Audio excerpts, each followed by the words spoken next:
Hayyee viidiyoo kan biraadhaan walitti deebiin irra daawwattoota keenya har'a akkuma inni gadi TikTok irratti taasisee turre Red Bubble irratti kan takka t-shirtii gurgurru tuutoriyaalii kan qabadhe isiniif dhufu isinitti himeen ture xinnoo ishee ture irraa kan ture beekaa godinaan mijachuu saba hin dandeenyee fi tuutoriyaalii kan hojjechuudhaaf dhiifama isin gaafachuu barbaada.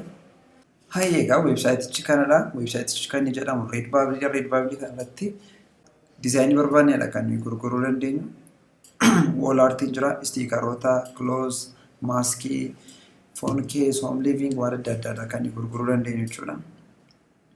Jalqaba akaawuntiidha kan nuyi qabachuu qabnu. As bira sign up kan jettu jirti. Sign up irratti kilikii gochuudhaan isa booddee as bira jira artist sign up fi customer sign up jira. Artist sign up gurguruudhaafi dizaayinii hojjennee irratti gurgurra yoo ta'e artistiidha jechuudha. Kanaaf artist sign up dha kan nuyi fayyadamnu jechuudha. Artistii waan ta'aniif asirraan artist sign up inni imeelii keenya asirratti barreessina. Amma fakkeenyaaf Dinqaa isa booddee maqaa shooppii keenya yookiin maqaa shooppii keenya yookiin maqaa suuqii sana jechuudha. As biratti ergee goonee booddee paaswordii keenya goonee sign up goona jechuudha. Sign uppiin keenya kanuma fakkaata.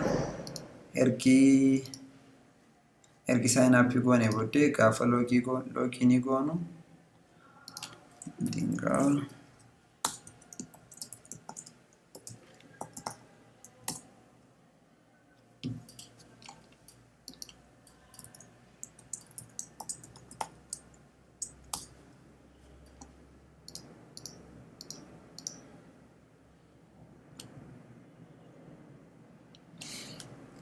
loogiinii goonee gaafa seennu kanadha kan inni fakkaatu. View shop samman siin jedhee shooppii keenya san jedhee shooppiin keenya kana fakkaata jechuudha. Dizaayinii kan dura hojjenne hundisaa akka kanattidha kan inni nuu fidu. Stiikeroota adda addaa, t-shirtii,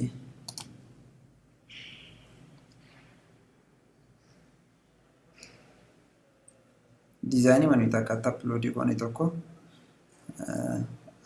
waan adda addaatidha kan inni jijjiiree nu gurguru jechuudha. Bifa adda addaatiin amma fakkeenyaaf piroodaaktii 57dha kan jiru. Piroodaaktii 57 maal akka inni fakkaatu dandeenya jechuudha. Hoodii isa jennu kun kana sweatshirts,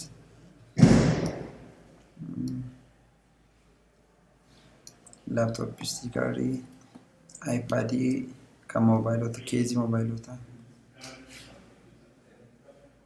waan adda addaatidha kan inni uffata siree. Dizaayiniin hojjenne tokko gara baay'eetti jijjiiree nu kaa'a jechuudha. Kun immoo salphaatti akka inni gurguru nu godha jechuudha. Namni adda addaa waan adda addaadha kan inni barbaaduu danda'u. Kan moobaayilii barbaaduu danda'a, kan siree barbaaduu danda'a, kan kutaa shaaworii.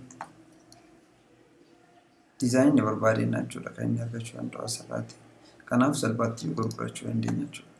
Yeroo dizaayinii haaraa irratti poostii gochuu barbaannu yookiin gadhiisuu barbaannu asumarraa suurri suuqii keenya yookiin shooppii keenya irra jirti. Akkaawunti kan jettu ishee irratti kilikii goona.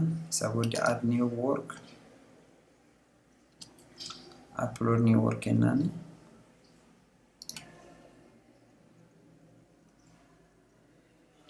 Isa booddee dizaayinii nuyi poostii gurguruu barbaannu jechuudha kan finne irratti draagii gochuu dandeenya. Yeroo waan immoo akka ammaatti kilikii goone faayila keessaatti fudhachuu dandeenya. Isa booddee dizaayiniin koo galeera jechuudha. As biratti maqaa bareedu Oromoo maqaa dizaayinii keenya laannaa fi yeroo baay'ee taagii kan jennu yeroo baay'ee sarchii kan ta'uu danda'udha jechuudha. Descriptionii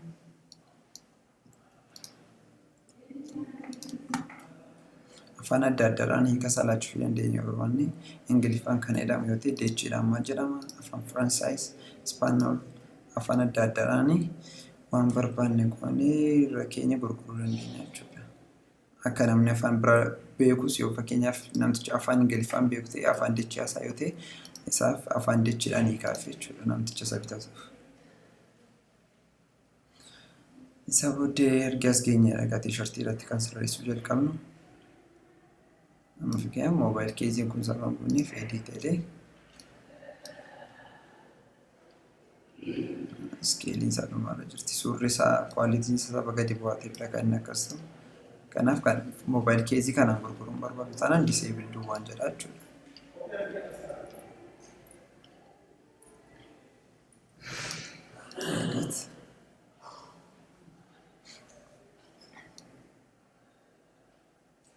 Ergisi sirreessineef tana irra jennee booddee maal goona?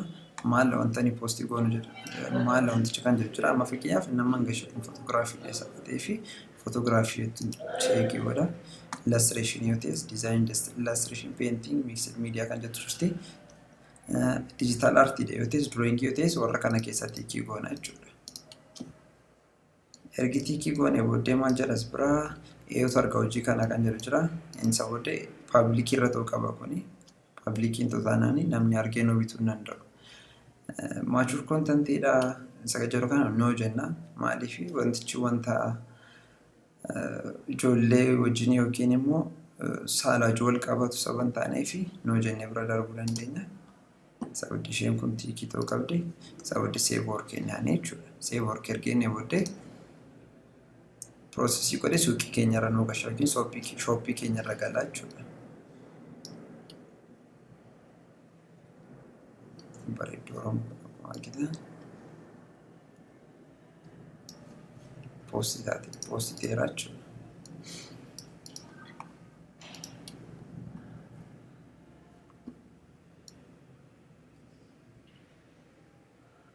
Stiikaarii irrattidha kan gurguramaa Oromoo piroodaaktii 4 duwwaadha jechuudha. Kana poostii godhee yoon barbaade tiishartiidhaafis akka ta'utti sirreessee poostii gochuun nan danda'a. Ergi gurgurame booddee biricha kan isin baafachuu dandeessanii wantoota isin gurgurtan sun $20 ol ergitee yeroo ta'u karaa peepaalii keessanii baafachuu dandeessu jechuudha. Har'aa fi kanaan isiniif qabadhee dhiyaadhe viidiyoo akka kanaaf yoo barbaadan chaanaalii koo subscribe gochuun dagatiina galatooma.